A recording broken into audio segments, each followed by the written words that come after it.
So the next questions that we have are, again, just revision on when we just see a very simple sum, for example, 12 and 13. The quickest way to sort of look at it is adding the tens and ones.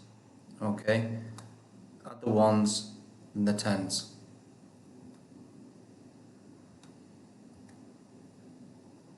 Here we have 2 and 3 ones, add them together, 5 ones.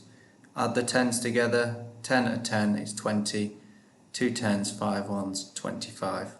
Okay, so using these loops for you to know where you're adding the ones, where you're adding the tens. And exactly the same with this one here, we have 35 and 21, 5 and 1 is 6, 3 tens and 2 tens is 5, 5 tens, 6 ones, 56. Okay, so just remember, I know we can look at that and just go, right, 3 and 2 is 5, but you need to remember the value of those numbers. So it's not 3 and 2, it's 3 tens and 2 tens, which is why I sort of keep saying 3 tens and 2 tens equals 5 tens. Alright, just really remember those values. This is exactly the same when we're looking at subtraction, except rather than adding them together, we take the tens and we take the ones away. So here we have 36 take away 12.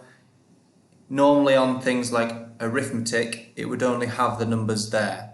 So you need to actually, this is why I keep saying about adding the t and the o above, so you know the value of each of those numbers, so you can take them away.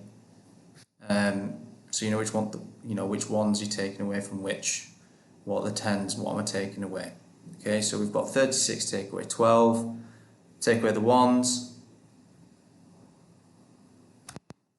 So subtraction works in a very similar sort of way in terms of presenting the work. We have 36 take away 12, so when we look at a test, it might just say 36 take away 12.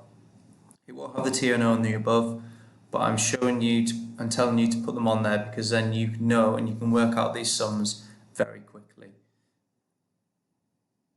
We look at 6 ones, take away 2 ones, 6 take away 2 is 4, 3 tens take away 1 10, 2 tens, 2 tens, 4 ones, 24. Done. So I'll look at 54 take away 24. 4 take away 4 is going to be 0. 5 tens take away 2 tens, 3, 3 tens, 0 ones, 30. Now on the test that's coming up, they've actually got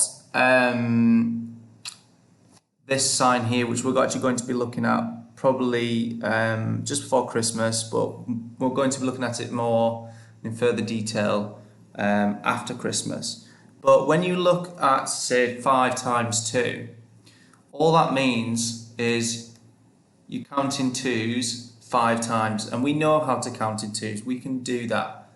So it'd just be starting at 2, 2, 4, 6, 8, 10. I've counted in twos and I've counted 5 times. Same again for this one, except we're going to be counting in 5 8 times. So then you go 5, 10, 15, 20, 25, 30, 35, 40. Because I've counted in 5s 8 times. 7 times 10, so you're going to be counting in 10s 7 times. 10, 20, 30, 40, 50, 60, 70. Done.